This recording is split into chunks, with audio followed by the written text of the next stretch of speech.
warahmatullahi ta'ala wabarakatuh. Alhamdulillah Alhamdulillahi rabbil alamin. Wassalatu wassalamu ala sayyidina Muhammadin wa alihi wa sahbihi ajma'in. புகழ் அனைத்தும் அல்லாஹ் ஒருவனுக்கு, அவனது அருளும் அன்பும் கண்மணி முஹம்மது ரசூலுல்லாஹி ஸல்லல்லாஹு அலைஹி வஸல்லம் அவர்களின் மீதும் அவர்களுடைய வாழ்க்கையை பின்பற்றி வாழ்ந்த சஹாபாக்களின் மீதும் பின்னால் வந்த தாபீன்கள் தபா தாபீன்கள் மீதும் நல்லோர்கள் நாதாக்கள் நாம் நம் குடும்பத்தினர் அனைவரின் மீதும் நிறைவாக நிகழட்டுமாக. அல்லாஹு தஆலா நாம் வாழும் காலமெல்லாம் ஆஃபியத்தோடு வாழ்வதற்கு அல்லாஹ் அருள் புரிவானாக. கண்ணியமானவர்களாக பாதுகாப்பானவர்களாக இந்த உம்மத் வாழ்வதற்கு அல்லாஹ் உதவி புரிவானாக. எந்த வேதத்தை அல்லாஹ் நமக்கு அளித்து அதன் பிரகாரம் வாழ வேண்டும் என்று நெறிப்படுத்த நினைத்தாரோ அதன் பிரகாரம் வாழுகின்ற உயர்ந்த மக்களாக அல்லாஹ் நம்மையும் நமக்கு பின்னால் நம்மளுடைய சந்ததிகளையும் அல்லாஹ் ஆக்கியருள்வானாக.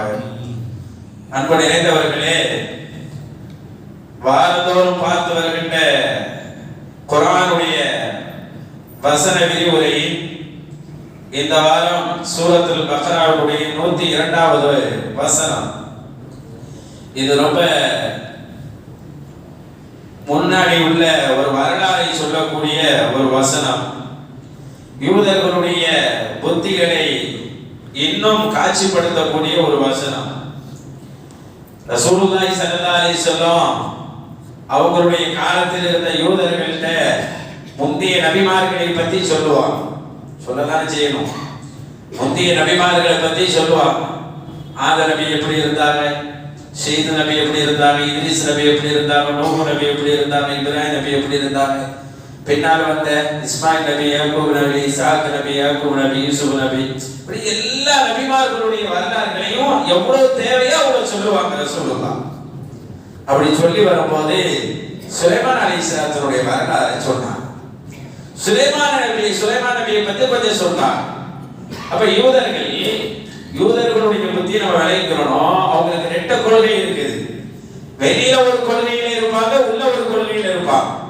வெளியில தாவூத் அலி சுலைமான் நபி கட்டின பள்ளியாசம் தான் எங்களுக்கு வேணும்னு சொல்லுவாங்க. உள்ளுக்குள்ள வேற கொள்கை இருக்கும். சுலைமான் நபியை பத்தி ரசூலுல்லாஹ் சொல்றாங்க. சுலைமான் நபி யாரு? பைத்துல் மக்தஸ எடுத்து கட்டினவங்க. எப்படி காபாவை இப்ராஹிம் அலைஹிஸ்ஸலாம் எடுத்து கட்டினாங்களோ அது மாதிரி பைத்துல் மக்தஸ நபி சுலைமான் அலைஹிஸ்ஸலாம் எடுத்து கட்டுறாங்க. முந்தைய காலத்தில் பைத்துல் மக்தஸ் இருந்தாலும் முதல்ல காபா கட்டப்படுகிறது, இரண்டாவதாக பைத்துல் மக்தஸ் கட்டப்படுகிறது. ரெண்டுக்கும் மத்தியில் எவ்வளவு வித்தியாசம் என்று ரசூலுல்லாஹ் கேட்டப்ப 40 வருஷம் என்று சொன்னாங்க. அப்ப காபா எப்போது கட்டப்பட்டது? இப்ராஹிம் நபி காலத்திலேயா? இல்ல, இப்ராஹிம் நபி எடுத்து கட்டினார்கள். அப்படிதானே? இப்ராஹிம் நபி அதை உயர்த்தி கட்டினார்கள், எடுத்து கட்டினார்கள். அதே போல பைத்துல் மக்தஸை யாக்கூப் அலைஹிஸ்ஸலாமும் அதை என்ன செஞ்சிருக்காங்க? பராமரிப்பு செஞ்சிருக்காங்க. அதுக்கப்புறம் அதுக்கு பின்னாடி வந்த தாவூத் அலைஹிஸ்ஸலாம் செஞ்சிருக்காங்க. அது மாதிரி சுலைமான் நபி ரொம்ப உயரமா பிரம்மாண்டமா கட்டினாங்க. இன்னைக்கு நம்ம பைத்துல் மக்தஸ் கட்டினது யாருன்னா சுலைமான் நபின்னு சொல்லி முடிச்சிருவோம். சுலைமான் நபி உயர்த்தி எடுத்து கட்டினார். அப்ப ஆனா பைத்துல் மக்தஸை கொண்டாடுவாங்க. எங்க சொத்துன்னு சொல்லி கொண்டாடுவாங்க. குதுஸ் எங்களுக்குள்ளது. ஏன் எங்களுக்குள்ளது? அது சாலமன் கட்டியது. சாலமன் யார் சொல்றாங்க? சுலைமான் சொல்றாங்க. சுலைமான் அலைஹிஸ்ஸலாம். அதனால அது எங்களுக்கு சொந்தமானது என்று வெளியில கொண்டாடுவாங்க. ஏன் இப்படி ஒரு கொண்டாட்டம் வருதுன்னா, சுலைமான் நபி உலகத்தை ஆட்சி செஞ்சவங்க. உலகத்தை ஆட்சி செஞ்ச ஒரு நபி யாருன்னா நபி சுலைமான் அலைஹிஸ்ஸலாம். அந்த மாதிரி ஒரு சிந்தனை யூதர்களுக்கு உண்டு. உலகத்தையே நம்ம தான் ஆட்சி செய்யணும். உலகத்துல நம்ம எதிரே இருக்கிற அவர் கிறிஸ்தவர்களா இருக்கட்டும், கைகோத்துக்குவாங்க, பார்ட்னரா வச்சுக்குவாங்க. ஆனா அடிமைகளாகத்தான் இருக்கணும். அரபு நாடுகளை கைகோத்து வச்சுக்குவாங்க, ஆனா அடிமைகளாகத்தான் இருக்கணும். அப்ப நம்மளை தவிர எல்லாரும் அடிமைகளாக இருக்கணும். நம்ம தான் முதலாளி, நம்ம தான் அரசர்கள். அதுக்கு நம்மளுக்கு முன்னோடி சுலைமான் நபி அப்படின்னு வெளியில சொல்லிக்குவாங்க. ஆனா உள்ளுக்குள்ள இன்னொரு கொள்கையை வச்சுக்கிட்டு இருப்பாங்க. அவங்க என்ன உண்மையிலே நபி சுலைமான் அலைஹிஸ்ஸலாம் பக்தி அவங்களுக்கு அப்படி ஒரு பக்தியா இருக்கு? இல்லவே அப்ப உள்ளுக்குள்ள வேற கொள்கை இருக்கு. அதுக்கு உதாரணம் பாருங்க, ரசூலுல்லாஹ் சுலைமான் நபியை பத்தி சொல்றாங்க. ரசிச்சு கேட்கணுமா இல்லையா? எங்களுக்கு பிடிச்ச நபியை பத்தியா சொல்றீங்க? நான் இன்னும் சொல்லுங்களேன் அப்படில கேட்கணும். நல்லவங்களா இருந்தா நம்மளுக்கு பிடிச்ச ஒருத்தவங்களை பத்தி வரலாறு சொல்லும் போது எங்க தாத்தாவை பத்தி சொல்றீங்களே, எங்க பாட்டனை பத்தி சொல்றீங்களே, இன்னும் கொஞ்சம் சொல்லுங்களேன்னு தானே கேட்போம். அப்படி கேட்காம என்ன சொல்லினாங்க தெரியுமா? என்ன இவர் சுலைமான் எல்லாம் பேசுறாங்க. சுலைமான் எல்லாம் பேசுறாரு. அவர் யார் தெரியுமா? அவர் சூனியம் வச்சவர், சூனியத்தினாலேயே ஆட்சியை நடத்திக்கிட்டு இருந்தவர். அவரை பத்தி இவர் பேசுறாரு அப்படின்ட்டு சஹாபாக்கள் போய் சொல்றாங்க. என்ன சொல்றாங்க தெரியுங்களா? சுலைமான் நபி பத்தி ரசூல் ஸல்லல்லாஹு அலைஹி வஸல்லம் பேசுறாங்க. சுலைமான் நபி யாரு? சூனியம் வச்சு ஆட்சியை நடத்தினவரா? ஏன் முகமது ரசூலுல்லாஹ் பேசுறாங்க? அவர் சூனியம் வைக்கிறாரு என்று கொண்டு வராங்க. அப்படித்தானே சொன்னாங்க, அப்படித்தானே எல்லாம் சொன்னாங்க. வழியில் என்ன செஞ்சாரு? ரசூலுல்லாஹ் போய் ஓதுறதை கேட்டுட்டு அசந்து போய் வந்தாரு. இப்படி ஒரு குர்ஆனே இல்ல, இப்படி ஒரு வார்த்தையே இல்லைன்னு சொன்னார். அந்த மாதிரி ஒரு வார்த்தை ரசூலுல்லாஹ் ஓதுனதுன்னு சொன்னாரா இல்லையா? வழி இன்னஹு யஅலா, குர்ஆன்ல வெற்றி பெறும் அப்படிலாம் சொன்னாரு. கடைசி என்ன சொல்லி விட்டாரு? மக்கள் கொடுத்த நெருக்கடியில சொல்லி விட்டாரு, இது ஒரு சூனியன். முகமது ரசூலுல்லாஹ் பேசுறது ஒரு சூனியன். அப்ப இவங்க இப்படி சொல்லி வர்றதுக்கு சுலைமான் நபியை பத்தி பேசணும்னா இன்னும் உங்களுக்கு காரணம் போச்சு. சுலைமான் நபி சூரியத்துல தான் ஆட்சி செஞ்சுக்கிட்டு இருந்தாரு. சூரியன் இல்லாட்டா அவரால் ஆட்சி செஞ்சிருக்க முடியாது. உலகத்தை எப்படி ஒரு மனுஷன் ஆட்சி செய்ய முடியும் அப்படின்னு சொல்லி பரப்பி வைத்திருந்து அவர்களே உள்ளுக்குள்ள பரப்பி முகமது நபி அந்த வழியில வந்தவர், அவர் அந்த சூரியன் தான் செய்கிறாரு என்று சொன்னாங்க. அல்லாஹ் விடுவானா? இப்படி பேசினா அல்லாஹ் விடுவானா?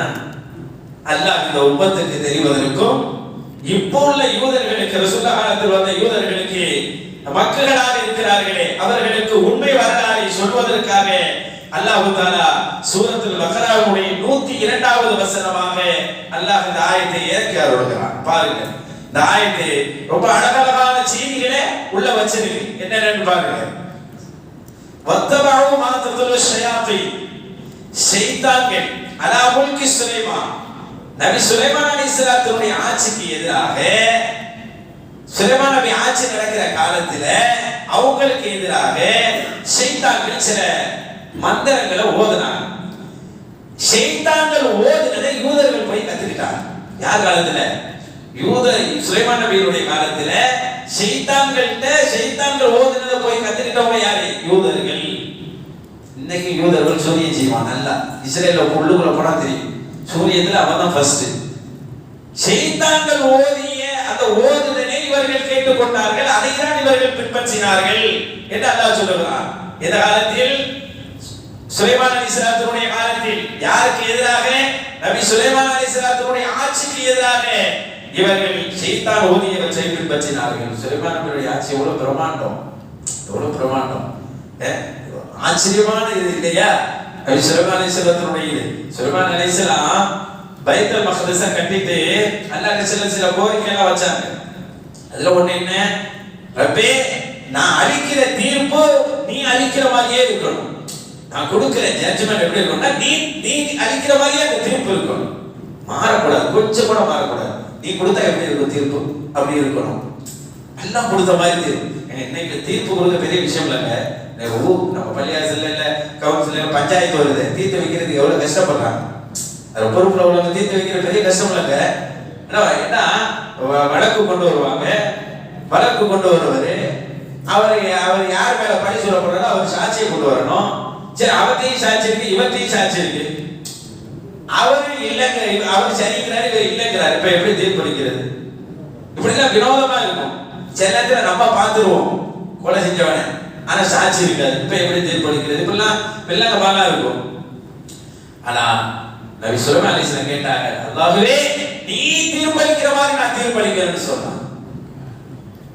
மூசா நபிக்கு ஒரு ஆசை, அல்ல நாளை மறுமையில் இத்தனை கோடி பேர் இருப்பாங்கல்ல, நீ எப்படி தீர்ப்பளிப்பான்னு கேட்டாங்க. எவ்வளவு பேர் இருப்பாங்க? கோர்ட்ல எத்தனை வழக்கு நிலுவையில் இருக்குது இல்லையா? எத்தனை வழக்கு நிலுவையில் இருந்துட்டு இருக்காரு. நீ இவ்வளவு பேருக்கு எப்படி நீ தீர்ப்பளிப்பா? நபி மூசா அலைஹிஸ்ஸலாம் அல்லாஹ்க்கு ரொம்ப உரிமையா பேசுவாங்க. அது கேட்டா நீ எப்படி தீர்ப்பளிப்பா? இவ்வளவு பேருக்கு தீர்ப்பளிக்கிறா? ஒவ்வொருத்தையுமே நிறைய வழக்கு இருக்கு இல்லையா? ஒவ்வொரு ஆளுமே நிறைய விசாரிக்க வேண்டியது இருக்கு.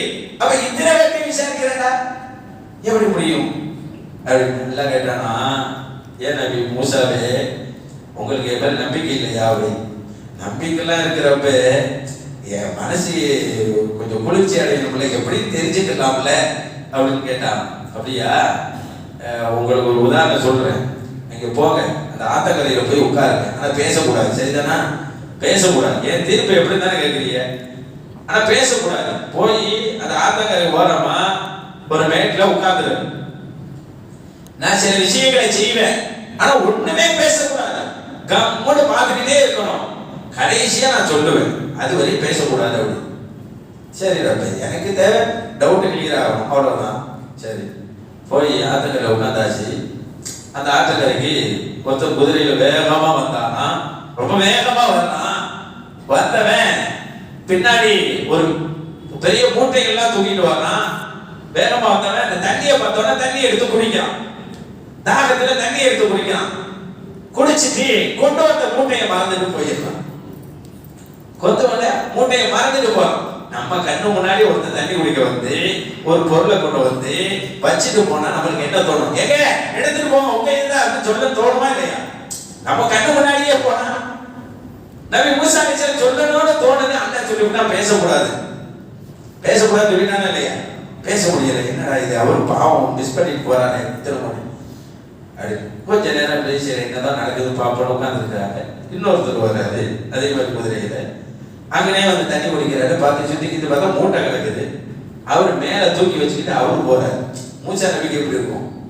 யாரோ ஒரு மூட்டை இவர் தூக்கிட்டு போறாரு. ஏன் ஓ மூட்டை இல்ல, மரியாதை வச்சுட்டு போகணும்னு தான் சொல்லணும். சொல்ல தோணுமா இல்லையா? அடுத்தவங்க இதை தூக்கிட்டு போனா, அது நம்ம கண்ணு முன்னாடியே தூக்கிட்டு போனா, அது ஒரு நபிக்கு முன்னாடி இந்த தப்பு நடக்கும்போது அவங்களால சரிங்க நான் சொல்ல தோணும், வச்சுட்டு போனான்னு சொல்ல தோணுதே, ஆனா சொல்ல முடியல. ஏன்னா அல்லாஹ் சொல்லி விட்டா பேசக்கூடாதுன்னு சொல்லி விட்டான்.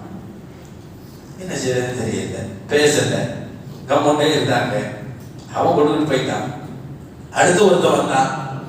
ஒருத்தர் ஒரு பெரிய ஆளு, கண்ணு தெரியாதவரு, தள்ளாடி வந்தவரு. அவர் கண்ணு தெரியல, அவர் வந்தாரு. அப்படியே நடந்து வந்தவரு அந்த இடத்துல ரெண்டு கொஞ்ச நேரம், இதெல்லாம் அடிக்கடி கொஞ்ச நேரம் கழிச்சு நடக்குது. தண்ணியை குடிக்கிறாரு. தண்ணியை குடிச்சுக்கிட்டு அப்படியே உட்கார்ந்து இருக்கிறாரு. உட்கார்ந்து இருக்கிற நேரத்துல ஃபர்ஸ்ட் காசு விட்டா பாத்தீங்களா மூட்டைய, அவன் திரும்பி வரான். திரும்பி வந்து எங்க என் மூட்டை அப்படின்னு கேட்கிறான். அவர்கிட்ட என்ன மூட்டை அப்படின்னு அவர் கேட்கிறாரு. இந்த ஏமாத்துற வேலைலாம் வச்சுக்கிறாரு. நான் இங்க ஒரு மூட்டையை விட்டுட்டு போனேன்ல, நீ தானே நிக்கிறா, நீ தானே எடுத்துக்கப்பா. எனக்கு கண்ணே தெரியாதுப்பா, கண்ணே தெரியாது, மூட்டை எப்படி தெரியும்? கண்ணே தெரிஞ்சாதான் மூட்டை தெரியாது. கண்ணே தெரியாது, நான் எப்படி மூட்டை எடுக்கிறேன்? இந்த நடிக்கிற வேலை வச்சுக்கிறாங்க. உன்ன மாதிரி நிறைய பேர் பாருங்க, எடுத்துக்கிட்டு கண்ணே தெரியாது, எனக்கு கை விளங்காது அப்படின்னு சொன்னா நிறைய பேர் இருக்கிறாங்க. அந்த வேலையெல்லாம் வச்சுக்கிறாங்க. எனக்கு மூட்டை வந்தே ஆகணும். இப்ப இங்க பணம் வச்சிருப்பேன், கண்ணே தெரியாதுப்பா உண்மையில அப்படி இல்ல, நம்ப முடியாது. பணம் எடுத்தவெல்லாம் இப்படிதான் பேசுவான். படத்தை தூக்குறவெல்லாம் கராட்டவெல்லாம் அப்படிதான் பேசுவான். நான் உன்னை நம்ப மாட்டேன், மரியாதை கொடுத்துறியா இல்லையா? வாழ தூக்கிட்டாரு. என்கிட்ட இருந்தாதான் கொடுக்க முடியும், இல்லாதவனை படிச்சு பணி சுமத்தினே நான் என்ன செய்ய முடியும்? அதுக்கு மேல அவரால் பொறுக்க முடியல. எடுத்த வாழ்ல தலையை எடுத்துட்டாரு, கொலை பண்ணிட்டாரு. யார் பார்த்துக்கிட்டு இருக்கிறா? நபி மூசா அலைஹிஸ்ஸலாம் பார்க்கறாங்க. என்ன இது, போய் சொல்ல முடியல. இவன் எடுக்கிறப்பா, இவர் கண்ணு தெரியாத ஆளு, நம்மளுக்கு சொல்ல தோணுமா இல்லையா? இவர் கண்ணு தெரியாத ஆளு, இவர் எடுக்கல உண்மையிலேயே, எடுத்தவன் ஓடி போயிட்டான் அப்படின்னு சொல்ல தோணுது நபி மூசா அலைஹிஸ்ஸலாத்துக்கு. எல்லாம் பேசக்கூடாதுன்னு சொல்லிட்டான். நீங்க பேசவே கூடாது, கம்முன்னு தான் இருக்குன்னு சொல்லிட்டான். கொலை நடந்துருச்சு. கொலை செஞ்ச ஆத்தர் அடங்கிருவேன். அவன் பொறுப்பு போயிட்டான்.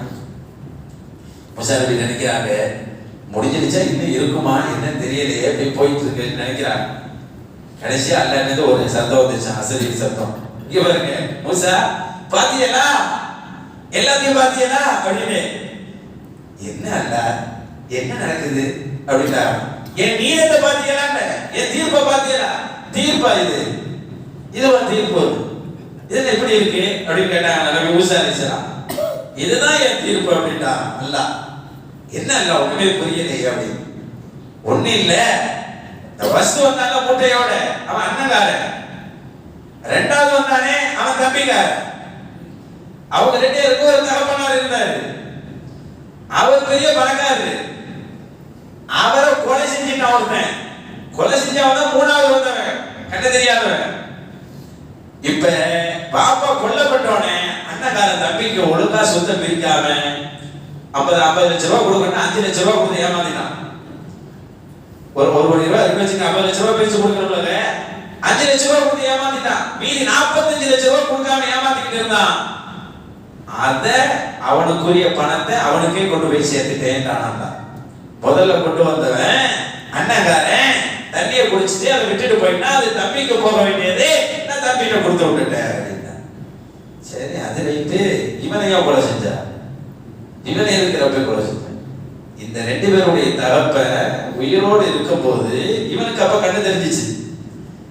அந்த சொத்துக்கு இவன் குறி வைத்து அந்த தகப்பனை கொண்டாந்து கொலை செய்யலாம். இந்த கண்ணு தெரியாதவன். நம்ம மார்க்கெட்ல கொலை செஞ்சா 3 ஆப்ஷன் இருக்கு. திரும்பவும் கொல்லலாம், மன்னிச்சு நஷ்டம் வாங்கிக்கலாம், மன்னிச்சு விடலாம். அப்படிதானே? நமக்கு திரும்பவும் கொலை செய்யலாம். கிசாசு பார்க்கணும். கிசாசு கேரளா பொண்ணு கூட இதுல நடந்துச்சாலே, கிசாசும் வாங்கலாம், அதே மாதிரி தியாவும் வாங்கலாம், தியத்தும் வாங்கிக்கலாம். அடுத்து மன்னிச்சு விடலாம். 3 ஆப்ஷன் நம்மள்ட்ட இருக்கு. ஆனா நபி மூசா அலைஹிஸ்ஸலாம் காலத்துல அப்படி கிடையாது. கொலை செஞ்சா கொலை தான், கையை வெட்டினா கை தான், கண்ணை தோண்டா கண்ணு தான், பணிக்கு பணி தான் மூசா நபியினுடைய காலத்துல. அப்ப இவருடைய தகப்பனை அவன் கொலை செய்தானா இல்லையா? அப்ப அதுக்கு இவர் கொலை செய்தானா அந்த மார்க்கத்தில் சரியாக இருக்கும். அதனால் கொல்லப்பட்டான் என்று சொல்லும் போது, ஓ இப்படியும் ஜட்ஜ்மெண்ட் பண்ணலாமோ அப்படின்னு நம்ம மூசா அலைஹிஸ்ஸலாம், அல்லாஹ்வே உன்னுடைய தீர்ப்பு எவ்வளவு வினோதமாக இருக்கிறது என்று சொன்னார். இந்த மாதிரி தீர்ப்பளிக்க எனக்கு அந்த தௌஃபீகை கொடுன்னு நபி சுலைமான் அலைஹிஸ்ஸலாம் கேட்டாங்க. சுலைமான் அலைஹிஸ்ஸலாம் காலத்துல 2 அம்மா வயல்ல, குர்ஆன்லயே இருக்கு, குர்ஆன்லயே இந்த நிகழ்வு வருது. வயல்ல வேலை செஞ்சுக்கிட்டு இருந்துச்சு. 2 பேருக்கும் ஒண்ணா புள்ள பிறந்திருக்கு. ஹஸ்பண்ட் சின்னத்துல தோழிகளுக்கு 2 ஒண்ணா புள்ள பிறக்குமா இல்லையா? 2 தோழிகளுக்கு ஒண்ணா புள்ள பிறந்துருச்சு. 2 பிள்ளையும் தொட்டில கட்டி வெள்ள நிலத்துல மரத்துல தொங்க போட்டு தூங்க வச்சுட்டு அந்த 2 தாய்மார்களும் நிலத்துல வேலை செஞ்சுக்கிட்டு இருக்காங்க. ஒரு தொட்டில இருந்த பிள்ளைய ஓடி வந்த ஓனாய் தூக்கிக்கிட்டு போச்சு. யார் காலத்துல? நபி சுலைமான் அலைஹிஸ்ஸலாம் காலத்துல. கதை இல்ல, குர்ஆனுடைய வரலாறு. நீங்க குர்ஆன்ல எடுத்து பாத்தீங்கன்னா இந்த வரலாறு பார்க்கலாம். அவ்வளவு சூப்பரான ஜட்ஜ்மெண்ட் தான் நபி சுலைமான் அலைஹிஸ்ஸலாம் பண்ணியிருக்காங்க. அப்ப 2 பேரும் பதறி அடிச்சு ஓடுறாங்க. பிள்ளையை தூக்கிட்டு போது பின்னாடி போனா காப்பாற்ற முடியல. என்னாச்சு? இருக்கிறது ஒரு புள்ள, போனது ஒரு புள்ள. இந்த ஒரு புள்ள ஏன் புள்ளன்னு சொல்லி 2 பேரும் உரிமை கொண்டாடுறாங்க. ஆனா உண்மையிலேயே இந்த புள்ள சின்னவளுக்குரியது. ஆனால் பெரியவளும் சேர்ந்து சொல்லுகிறாள், அந்த 2 பேர்ல பெரியவளும் சேர்ந்து சொல்லுகிறாள் இது எனக்கு உள்ளதுன்னு சொல்லி. ஆனா அவளுக்கு உள்ளது இல்லை. ஆனா 2 பேர்த்தையும் சாட்சியும் இல்லை. வழக்கு தாவூத் அலைஹிஸ்ஸலாம் கிட்ட வருது. அப்ப தாவூத் அலைஹிஸ்ஸலாம் இருந்தாங்க. தாவூத் அலைஹிஸ்ஸலாம் கேட்டாங்க, உன் பிள்ளைங்கிறதுக்கு என்னமா சாட்சி? இல்ல. உன்னை கேட்டா, அவர்கிட்ட கேட்டாங்க, உனக்கு என்ன சாட்சி? ஒண்ணும் இல்ல, என் புள்ள அவ்வளவுதான். 2 பேர்த்தையும் சாட்சி இல்ல. இவ எப்படி தீர்ப்பளிக்கிறது? 2 சமமா இருந்தா தீர்ப்பு எப்படி இருக்கும்? சரியத்திலையும் சரி, சட்டத்திலையும் இப்படிதானே. யார் கையில பொருள் இருக்கோ அவங்களுக்கு தான் தீர்ப்பு. அதான், யார் கையில பொருள் இருக்கோ அவங்களுக்கு தான் தீர்ப்பு. அப்ப பார்த்தாங்க தாவூத் அலைஹிஸ்ஸலாம், புள்ள யார் கையில இருந்துச்சு அப்படின்னு பார்த்தாங்க. பெரியவங்க கையில இருக்குது. உடனே என்ன செஞ்சு விட்டாங்க? புள்ள உனக்குள்ளதான் தீர்ப்பளிச்சிட்டாங்க. புள்ள உனக்குள்ளதான் சொல்லி தீர்ப்பளிச்சிட்டாங்க. ஆனா என்ன ஆச்சுன்னு சொன்னா, கொஞ்ச நேரம் ஆனா புள்ள உண்மையிலேயே சின்னவளுக்குரியது, சின்னவளுக்குரிய புள்ள. ஆனால் பெரியவ புள்ளதான் பறி போயிருந்துச்சு. ஆனா கையில தூக்கி வச்சிருந்தது பெரியவ தூக்கி வச்சிருக்கிறா. அதனால தீர்ப்பு இவளுக்கு வந்துருச்சு. ஆனா உண்மையிலே வச்சு உயிரோடு இருக்கிற புள்ள சின்னவளுக்குரியது. அழுதுகிட்டே வெளியே வராங்க. சுலைமான் நபி நிற்கிறாங்க. சுலைமான் நபி சின்ன வயசுதான். ஆச்சரியங்க, 14 வயசுல உலக அரசருங்க. 14 வயசுல 40 வருஷம் ஆச்சு. 54 வயசுல வஃபாத்து, 40 வருஷம். 14 வயசுல உலக அரசர் நம்ப முடியுதா? என்ன அற்புதமான இதெல்லாம் வச்சிருந்தாங்க அவங்க அரண்மனையில. இன்னும் 100 வருஷம் போனாலும் கூட டெக்னாலஜி அப்படி வராது. அவங்க அரண்மனையே அப்படியே வர்ணிக்கிறாங்க வரலாறு. அப்படி ஒரு பிரமாண்டம். பில்கீஸ் அம்மையாருடைய சிம்மாசனத்தை கொண்டு வந்து வச்சாங்க. பார்த்தீங்கன்னா சிம்மாசனம் தான் நம்ம என்ன சொல்லுவோம், மாப்பிள்ள உட்கார சேரி, இதுதானே சிம்மாசனம் நம்ம சொல்லிட்டு இருக்கிறோம். ஆனா பில்கிஸ் அம்மையாருடைய சிம்மாசனத்துல மட்டும் 100 அறைகள் இருந்துச்சு. ரூம்ல தெரியுதுல்ல, 100 அறை, 300 அறைகள் இருந்துச்சு. இப்ப எவ்வளவு பிரமாண்டமா இருக்கு. இந்த பள்ளியாசம் மாதிரி 3 மடங்கு 4 மடங்கு இருக்குமா இல்லையா? அப்படிதானே? 300 அறை கட்டுறதுன்னா இந்த மாதிரி 3-4 மடங்கு. அவ்வளவு பெரிய சிம்மாசனம். யாரு? சபா நாட்டு அரசி பில்கிஸ் அம்மையாருக்கு இருந்த சிம்மாசனமே அவ்வளவு பெருசு. அதனாலதான் அந்த புது பறவை சொல்றது, நான் அரிசுன் அதையும் விட சொல்றோம். சிம்மாசனத்துக்கு குருசின்னு தான் சொல்லணும். உட்கார்றதுக்கு பேரு குருசி தான். அதுக்கு பேரு நாற்காலிக்கு குருசின்னு சொல்லுவாங்க. அரிசுதான் அல்லாஹ் இருக்கிறது தானே அரிசு. அந்த புது பறவை அது பேசுறதுலாம் சூப்பரா இருக்குங்க. அந்த குர்ஆன்ல எடுத்து பாத்தீங்கன்னா அது சொன்னோம், அரிசுன் அணி பிரம்மாண்டமான ஒரு அரிசை நான் பார்த்தேன்னு வந்து சொல்லுது. ஏன்னா அதுக்கு அவ்வளவு பெருசா இருந்திருக்கு. உள்ளுக்குள்ள எல்லா விதமான அறைகளும் உள்ள இருந்தது. அவ்வளவு பெரிய சிம்மாசனத்தை அந்த அம்மாவே வச்சிருந்திருக்கு. அப்ப சுலைமான் நபியுடைய இத பின்னாடி நான் இன்ஷா அல்லாஹ் சொல்றேன் பாருங்க. அப்ப அவ்வளவு பிரமாண்டமான அதிகாரம் படைத்தவர் 14 வயசுல வந்திருக்கிறாங்களா, எவ்வளவு பெரிய. சரி, வெளியே வந்தாங்க 2 பேரும். அதான் சுலைமான் நபி இருக்கிறார். நிக்கிறாங்க. கேட்டாங்க, என்னம்மா சோகமா வர? சின்னவன்ல கேட்டாங்க, என்ன சோகமா வர? இப்படி கதை நடந்துச்சு. அப்படி நான் என் பிள்ளைதான், அது அவ பிள்ளைன்னு சொல்லி பெரியவ எடுத்துக்கிட்டா. அப்படியா? அப்ப நான் ஒரு தீர்ப்பு அளிக்கிட்டா அப்படின்னு சொன்னா, நான் ஒரு தீர்ப்பு தருவா அப்படின்னு. 2 இருக்கா இல்லையா? தீர்ப்புன்னு ஒன்று இருக்கு, ஒரு பக்கம் தான் இருக்கும், அது சாட்சி அடிப்படையில் தான் இருக்கும். இன்னொன்னு இருக்குது புத்திடுவான், சமரசம் பண்றது மாதிரி. ரொம்ப ரொம்ப அற்புதமா செய்யுது. என்ன செய்யறாங்கன்னா, நபி சுலைமான் அலைஹிஸ்ஸலாம் யார் பிள்ளைன்னு தெரியல, பாப்பா போய் சொல்றாங்க, நான் ஒரு தீர்ப்பு அளிக்கிறேன் வாப்பா, சொல்லுமா அப்படிங்கிறாங்க. இந்த 2 பேருக்கும் புள்ள தேவை. போன புள்ள யார் இதுன்னு தெரியல. அதனால ஒரு கத்தியை கொண்டு வர வச்சு பாதியா இருந்து 2 பேருக்கும் பாதி கொடுத்துருவோம் அப்படின்னா, இவருக்கு பாதி அவளுக்கு பாதி கொடுத்துருவோம் அப்படி. புள்ள இருந்து என்ன பச்சை பிள்ளைய ஒண்ணு சின்னவ பதறி போயிட்டா, வேண்டாம் அந்த காரியமெல்லாம் பண்ணிடாதீங்க, அது அவ புள்ளதான், நான் சும்மா தான் சொன்னேன் அப்படி. அந்த பிள்ளைய ஒண்ணு செஞ்சிடாதீங்க, அது அவ புள்ளதான், நான் சும்மா சொன்னேன்டா சின்னவன். அப்பதான் சுலைமான் நபி சொன்னாங்க, இது சின்னவ புள்ளதான். இவ பதறா, அவ கமெண்ட் இருக்கிற பெரியவன். யாருக்கு பதட்டம் வரும்? பிள்ளைய பத்தி பேசுறா யாரு பதறுவா? தாய் தான் பதறுவா. தாய்க்கு தானே ஒரு பதட்டம் வரும். அது எங்க இருந்தாலும் நல்லா இருக்கிறது தாய் தான் நினைப்பா. அப்ப இவ சின்னவ கத்துறா, வேணாம் பிள்ளைய ஒண்ணு செய்யாதீங்க, அது அவ இதுதான் அவள்கிட்ட கொடுத்துருங்கன்னு. அப்பதான் சொன்னாங்க, இது இவ புள்ளதான், இவள்கிட்ட கொடுங்கன்னு திருப்பு கொடுத்தாங்க. அல்லாஹ் சொல்லுகிறான், ஃபஃபஹம்னா சுலைமான், நபி சுலைமான் அலைஹிஸ்ஸலாத்துக்கு ஞானத்தை கற்றுக் கொடுத்திருந்தோம் சொல்லுகிறான். ஞானத்தை, அறிவு ஞானத்தை அவருக்கு கற்றுத் தந்திருந்தோம் 14 வயசுல. எவ்வளவு பெரிய அறிவு. அப்படிப்பட்ட சுலைமான் நபிக்கு அல்லாஹ் அவ்வளவு ஆற்றலை கொடுத்திருந்தான். ஒரு மாசத்துக்கு ஒரு பகல்ல போயிட்டு வந்துருவாங்க. ஒரு மாசத்துல போற தூரத்தை ஈவினிங் ஒரு டிராவல் வாக்கிங் மாதிரி, அது ஒரு மாசத்துக்கு உள்ளத போயிட்டு வந்துருவாங்க. அப்படிதானே? அன்னைக்கு ஹஜ்ஜுக்கு போறது 40 நாள், இன்னைக்கு 4-5 மணி நேரத்துல போயிடும். எவ்வளவு ஒரு மாசத்துக்கு எவ்வளவு சுருங்கிருச்சா இல்லையா? அது மாதிரி தாவூத் சுலைமான் அலைஹிஸ்ஸலாம் அவ்வளவு வேகமா போனான். அவ்வளவு ஒரு பிரமாண்டம் வச்சிருந்தாங்க. பறக்கிற குதிரைகளே 70-80 குதிரைகள் வச்சிருந்தாங்க. வருது பறந்து போற குதிரை, அதை அல்லாஹ்வுக்காக அறுத்து பண்ணிட்டார்கள் வருது. அதனாலதான் அல்லாஹ் காற்றை கொடுத்தான். அவங்கள்ட்ட ஒரு எப்படின்னா அல்லாஹ் வச்சிருந்தாங்க, இஸ்தஃபிர் அப்படின்ட்டு ஒரு ஸ்மால் சிட்டி மாதிரி ஒன்று உருவாக்குனாங்களாம். மாடல் இஸ்லாமிக் உருவாக்குறாங்க. அது என்னன்னா, அல்லாஹ் ஒரு குறிப்பிட்ட ஒரு நாளுக்கு செம்பை உருகி ஓட வச்சுட்டான். நீங்க எதை வேணாலும் செஞ்சுக்கிறீங்க அப்படின்னு. செம்பு இருக்குல்ல, பித்தளை செம்பை எதை வேணாலும் செய்யலான்ட்டான். அவங்க பிரம்மாண்டமான மாளிகை, பாத்திரங்கள், கட்டில்கள், பெரிய பெரிய இடங்கள், தூக்க முடியாத அசைக்க முடியாத தாட்சாக்கள்லாம் இருக்கிறாங்க. எத்தனை தாட்சா இருக்குது இன்னைக்கு இந்த அஜ்மீர்ல பாருங்க, சாப்பாடு ஆகுவோம், எத்தனை பேர் இருந்தாலும் தூக்க முடியாதுப்பா. தூக்க முடியாத தாட்சாக்கள்லாம் செஞ்சான் சுலைமான் நபிட்ட. இப்ப நம்மளாம் இந்த சகன்ல சாப்பிடுறோம் பாத்தீங்களா? சகன்ல எத்தனை பேர் சாப்பிடுவோம்? 4 பேர் சாப்பிடுவோம், 5 பேர் சாப்பிடுவோம். ஒவ்வொரு ஊர்லயும் ஒரு டிசைன். ஸ்லோகா போனா 6 பேர் சாப்பிடுற மாதிரி டிசைன்லாம் இருக்குன்னு சொல்லுவாங்க. அப்படிலாம் இருக்கும். ஆனா சுலைமான் நபிட்ட இருந்த சகன்ல 1000 பேர் சாப்பிடலாம். அது எந்த அமைப்புல இருந்துச்சுன்னு தெரியல. ஆனா 1000 பேர் சாப்பிடுற அளவுக்கு ஒரு சகன் இருந்திருக்கு. அதாவது சொல்லுவாங்க, எவ்வளவு கை சாப்பாட்டுல தட்டில் படுத்தோ அந்த அளவுக்கு பறக்கத்து கூடும். ஒரு தட்டில் ஒருத்தர் கை வச்சா இருக்கிற பறக்கத்தை விட ஒரே தட்டில் 2 பேர் கை வச்சா பறக்கத்து அதிகமாகும். ஒரே தட்டில் 4 பேர் கை வச்சா பறக்கத்து இன்னும் அதிகமாகும். ஒரு தட்டில் கைகள் கூட கூட கூட பறக்கத்து அதிகமாகும். 1000 பேர் சாப்பிடுற அளவுக்கு அவங்க சகன் இருந்தது. ஒரு பிரம்மாண்டம் பாருங்க, யோசிச்சு பாருங்க. அதே மாதிரிதான் நபி சுலைமான் அலைஹிஸ்ஸலாம் காலத்துல அவங்க அல்லாஹ் எல்லா ஆச்சரியமே கொடுத்திருந்தான். அவங்களுக்கு எல்லாத்தையும் வசப்படுத்தி கொடுத்திருந்தான். அதுக்கு காரணம் அவங்க கேட்ட 2வது துவா, அல்லாஹ் எனக்கு நீ ஒரு ஆட்சியை தரணும், அந்த ஆட்சி எனக்கு அப்புறம் யாருக்கும் கிடைக்க கூடாது.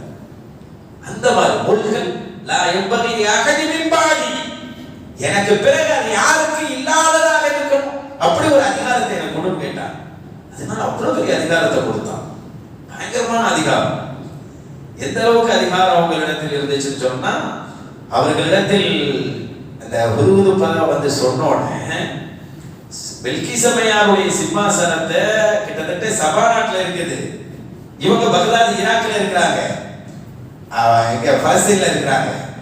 அங்கிருந்து இங்க தூக்கிட்டு வரேன்னா எப்படி இருக்கும்? எங்க 1000கணக்கான கிலோமீட்டருங்க, 3000 கிலோமீட்டர் போடுறாங்க. 1000கணக்கான கிலோமீட்டர் போயிட்டு தூக்கி வரணும். அப்படி தூக்கி வர்றதுக்கு ஆளை வச்சிருந்தான்.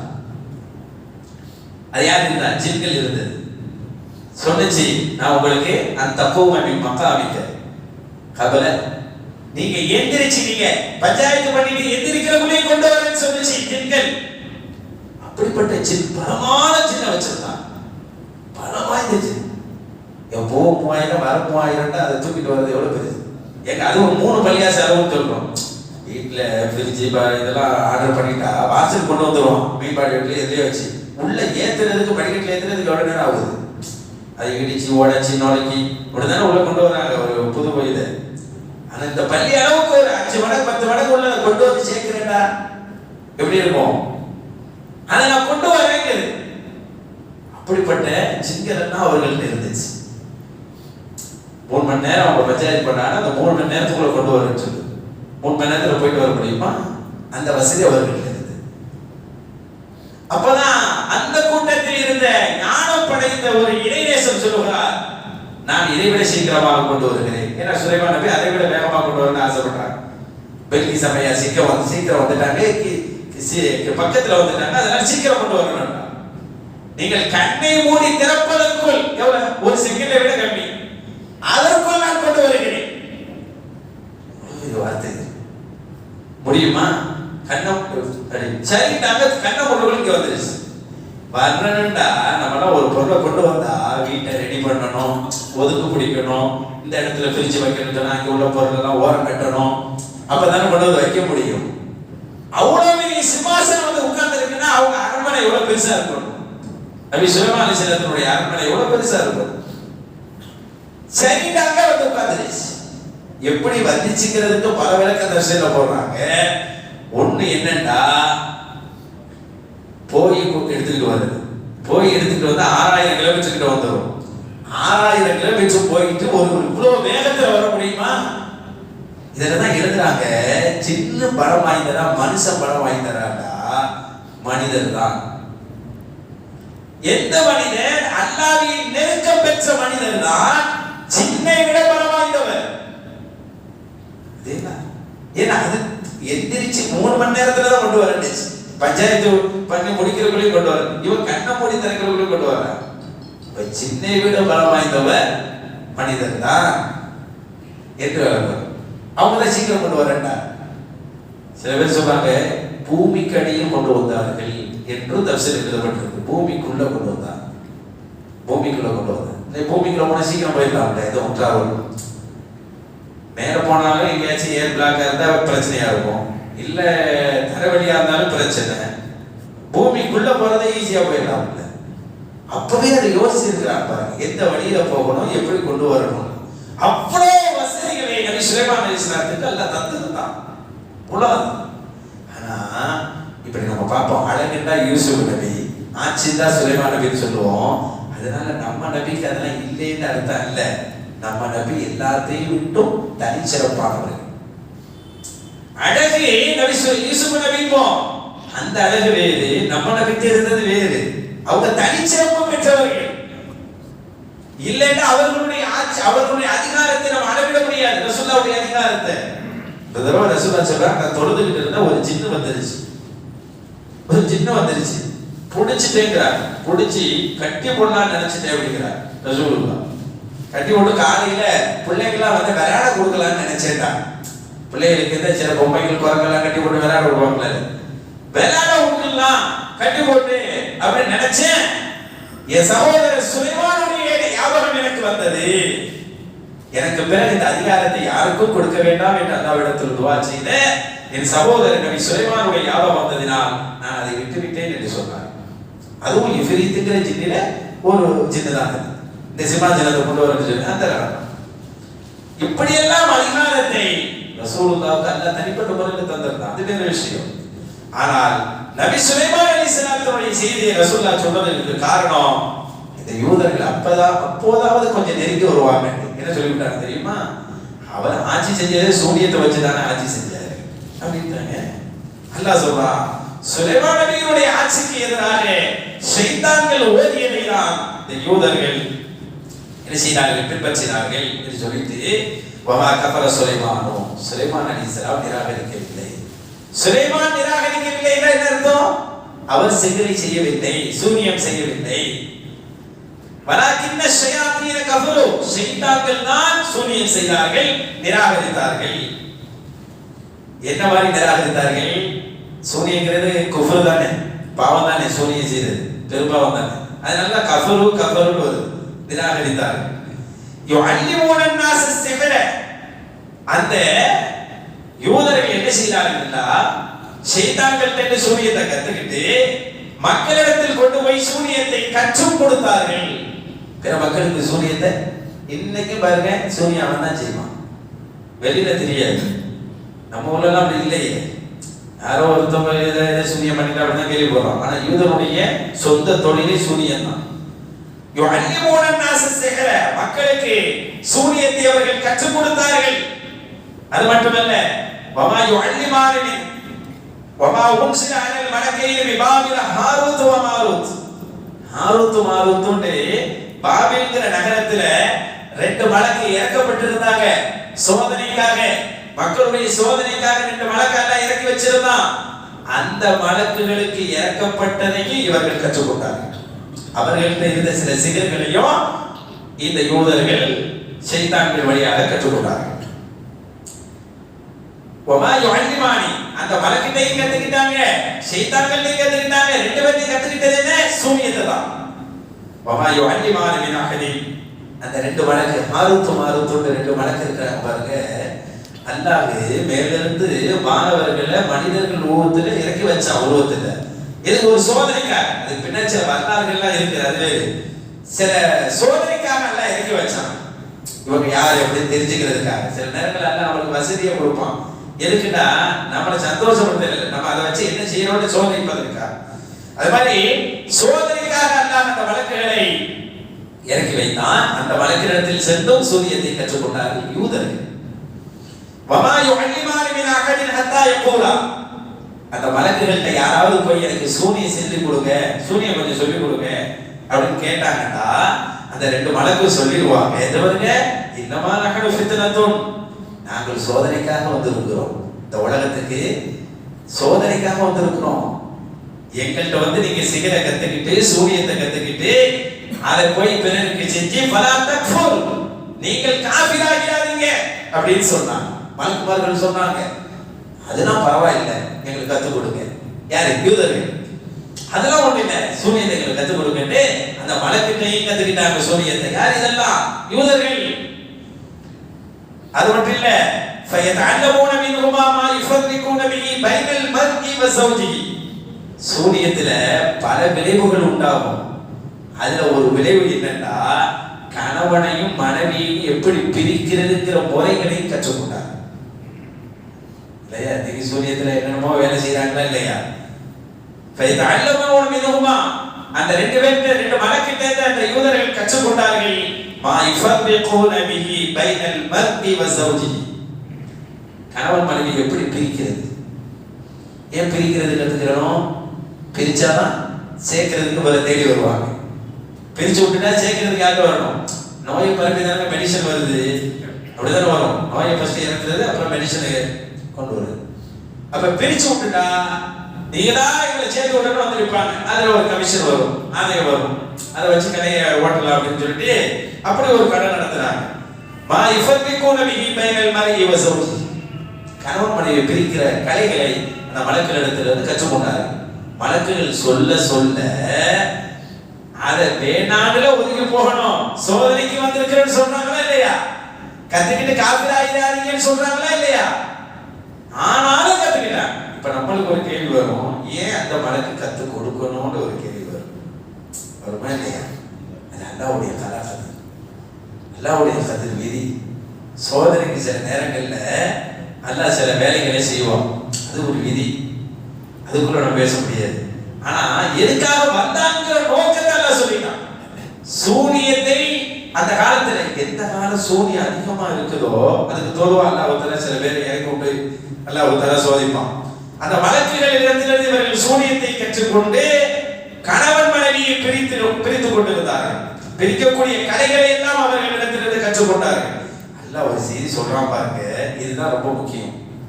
சூனியத்தை இன்னைக்கு காட்டி யாராவது நம்மளை பயமுறுத்தினா இந்த ஒரு செய்தி ரொம்ப முக்கியமானது.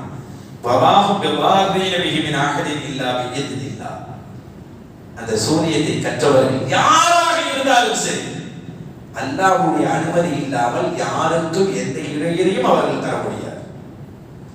அல்லாஹ்வின் அனுமதி இல்லாமல் எவருக்கும் அவர்கள் எந்தவித இடர்களையும் சோதனைகளையும் அவர்கள் தந்துவிடவே முடியாது.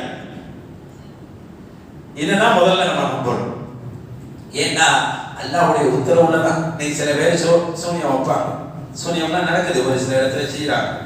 செய்யும் போது இப்படி நடக்குது அப்படி அல்லாஹ்வுடைய கதிர் இருந்தால் தான் அது நடக்கும். அல்லாஹ்வுடைய கதிர் இருந்தால்தான் அதுக்கு பிறகு நடக்கவே தவிர என் சூனியத்தால நான் ஒருத்தரை கெடுத்துருவேன்னு ஒருத்தன் புறப்பட்டு போனா ஒண்ணும் முடியாது, அப்படி முடியாது. அடுத்து அல்லாஹ் சொல்றான், வலகத அலிம மன் இஷ்தராஹு மா லஹு ஃபில் ஆখিরাতি மின் ஹலாக். எவர்கள் இப்படி சூனியத்தை விலை கொடுத்து வாங்கி கொண்டார்களோ அவர்களுக்கு நாளை மறுமையிலே எந்த நன்மையும் பாக்கியமும் அவர்களுக்கு கிடைக்காது. இந்த உலகத்துல சூனியத்தை கத்துக்கிட்டவங்க, சூனியத்தை படிச்சு சூனியத்தின் மூலம் கணவன் மனைவிகளை பிரிச்சவங்க, தீங்குகளை இழைத்தவங்க, இவங்களுக்கெல்லாம் மறுமையில எந்த பாக்கியமும் இல்லைங்கிறான். அல்லாஹ் அக்பர். வசிபார். அப்ப அல்லாஹ் சொல்வது அதுதான். வலகத் அலிமு, அவர்கள் தெரிந்து வைத்திருந்தார்கள், லமன் இஷ்தராஹு மா லஹு ஃபில் ஆখিরাতি மின் ஹலாக். இப்படி நாம் சூனியத்தை கொண்டு சூனியத்தை விலைக்கு வாங்கி நாம் இந்த வேலைகளை செய்தால் மறுமையில் ஒன்றும் இருக்காது என்று அவர்கள் விலைக்கு வைத்திருந்தார்கள். தெரிஞ்சுன்னா சூனியம் செஞ்சார். தங்களுடைய நஃப்ஸை விற்று எதை வாங்கினார்களோ அந்த சூனியம் கெட்டு விட்டது. அவர்கள் தெரிந்து இதை செய்தார்கள். இதை அவர்கள் புரிய வேண்டாமா என்று அல்லாஹ் கேட்கிறார். இந்த ஆயத்துல முழுக்க முழுக்க சூனியத்தை பத்தி பேசப்படுது. இரண்டாவது சுலைமான் நபியை பத்தி பேசப்படுது. மூணாவதாக ஹாரூத் மாரூத்ங்கிற மலக்குகள் பத்தியும் பேசப்படுது. மூணு விஷயம் பேசப்படுது. ஒன்னு சூனியம். இந்த சிகர் இருக்கு பாருங்க, சூனியங்கிறது இது மார்க்கத்தில் சூனியன்னு ஒன்று இருக்கான இருக்கு. இதை படிக்கிறதும் கூடாது, இதை செய்வதும் கூடாது. ஒருவர் இதை செய்து ஒருவரை பிரிக்க வேண்டும் என்று இருந்தால் அவர் காபிராகி விடுவார், இதுல பல பிரிவுகள்லாம் இருக்குது, பல பிரிவுகள் எல்லாம் இருக்குது. அதுக்குள்ள நம்ம போக வேண்டாம். அப்ப சூனியம் செய்வது என்பதே ஒரு வசியம், ஒரு வசியம் பண்றதுதான். ரசூலுல்லாஹ் பண்ணாங்கல்ல, ரசூலுல்லாஹ் பிந்திய காலத்துல ஒரு யூதன் சூனியம் செய்தான். ரசூலுல்லாஹ் செய்ததெல்லாம் மறந்துடுவான். கொல்லவது பிரபில் ஃபலக் வருது பாரு, வமின் ஷர்ரி நஃபாஸாத்தி ஃபில் உகத். முடிச்சுகளின் மீது ஊதக்கூடிய அந்த தீமையின் ஆபத்திலிருந்து பாதுகாவல் தேடுகிறது, தீமையிலிருந்து பாதுகாவல் தேடுகிறது, முடிச்சு போட்டு ஊதுது. அப்ப அந்த சூரா வந்ததுக்கு அப்புறம் தான் ரசூலுல்லாஹ் அந்த சிகருக்கு வெளியே வந்தாங்கலாம் நம்ம கேள்விப்பட்டிருப்போம். இப்ப சிகரி என்பது ஒன்று இருக்குது. அதனாலதான் சிகர் பெரும்பாவன்னு ரசூலுல்லாஹ் சொல்றாங்க. நபி மூசா அலைஹிஸ்ஸலாம் காலத்துல சூனியர்கள் இருந்தார்களா இல்லையா? ஆனா சூனியத்துல பல வகை இருக்கு. கண் வித்தை செய்வாங்க, பார்க்க போது தெரியும். சஹர அயுனன் நாஸ் அப்படின்னு அல்லாஹ் சொல்றான். கண்ணுக்கு முன்னாடி அது தெரியும், இப்படி நடக்கிற மாதிரி தெரியும். சூனியக்காரர்களும் தூக்கி போட்டாங்க கைகளை, பாபா நினைஞ்சிச்சு. மூசா நபி தூக்கி போட்டாங்க, அதை தூக்கி முழுகடிச்சு. இதே காட்சியா தெரியும், அது உண்மையாவே செய்யும், உண்மையாவே அது செய்யும். இங்க என்னடா, நபிமார்களுக்கு அல்லாஹ் உனக்கு கொடுக்கிறோம், அது பேர் முஅஜிஸா, அற்புதம் சொல்லுவாங்க. வலிமார்களுக்கு கொடுப்பான், அதுவும் அற்புதம்னா கராமத்துக்கு சொல்லுவாங்க. இது பேர். இது அல்லாத மத்தவங்க பண்றது, இந்த வித்தைகள்லாம் பண்றாங்கல்ல, இதுக்கு பேர் தான் சூனியம். கண் வித்தை, இது பேர் சூனியம். ரெண்டும் பார்க்க ஒண்ணு மாதிரி நினைச்சு குழப்பிடக்கூடாது. சூனியை ஏமாத்துற வேலை, முஅஜிஸா அற்புதம் என்பது சத்தியமானது. நீங்க பாம்பு, ஒரு உண்மையான பாம்பு என்ன செய்யுமோ அது மூசா நபி பாம்பு செஞ்சிச்சு. ஆனா சூனியக்காரர்கள் கைகள் அதை செய்ய முடியாது. ரசூலுல்லாஹ் ஒரு தடவை போயிட்டு இருக்கிறாங்க, சஹாபாக்களுக்கு எல்லாம் தண்ணி தாகமாயிருச்சு. ரசூலுல்லாஹ் ஒரு பாத்திரத்துக்குள் கையை விட்டு வெளியெடுத்தா தண்ணி அவர்களுடைய கையில் இருந்து வந்தது. இது சூனியம் அல்ல, அல்லாஹ் பார்த்தது. இது முஅஜிஸா, இது முஅஜிஸா. ஒரு தண்ணி என்னெல்லாம் செய்யுமோ, பசி எல்லாம் தீர்க்குமா இல்லையா, அத்தனை வேலையும் இது செய்யும், அத்தனை வேலையும் செய்யும். என்ன சொல்ல போனா சொல்லுவாங்க, உலகத்துல சொர்க்கத்துல ஒரு தண்ணி இருக்குது இல்லையா, சொர்க்கத்துல மிம்மாய் வைராசின்னு சொல்லுவாங்க. சொர்க்கத்தின் நீரை விட சிறந்தது ஜம்சம் நீர், ஜம்சம் நீரை விட சிறந்தது ரசூலுடைய கையிலிருந்து வந்த நீர். இதை நம்ம புரிஞ்சுக்கிறோம். சொர்க்கத்தில் இருக்கிற நீரை விட சிறந்தது ஜம்சம் நீர், ஜம்சமை விட சிறந்தது பெருமானாருடைய கையிலிருந்து வந்ததல்லவா தண்ணி, அது ரொம்ப சிறந்தது. பெருமக்கள் அதை ஹதீஸுக்கு விளக்கம் எழுதுவாங்க. அதுதான் உண்மை. அப்ப முஅஜிஸா என்பது ரசூல்மார்கள் காட்டின அற்புதங்கள் எல்லாம் சத்தியமானது, அது வித்தைகள் அல்ல. ஆனா சூனியம் என்பது வித்தை. தண்ணி வடிகிற மாதிரி இருக்கும், கிட்ட போய் பார்த்தா ஒண்ணு இருக்காது, கண்ணுல அப்படி தெரியும்.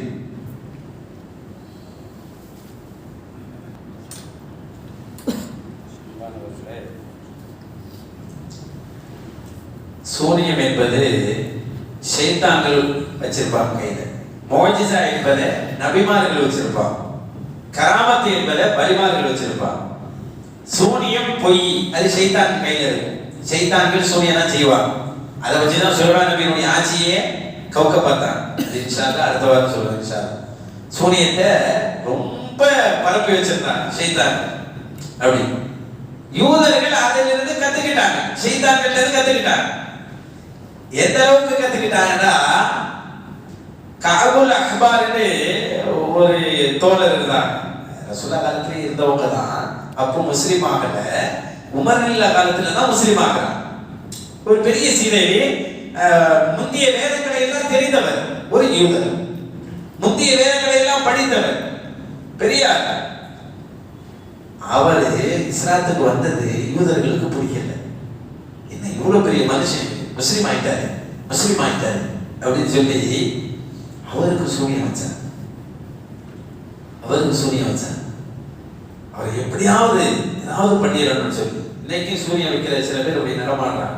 ஆனா அல்லாஹ் சொல்லினா அதெல்லாம் நம்ம படிச்சோம். ஒமாஹும் பிமார்ரின் பிஹி மின் அஹதின் இல்லா பிஇذنில்லாஹ்.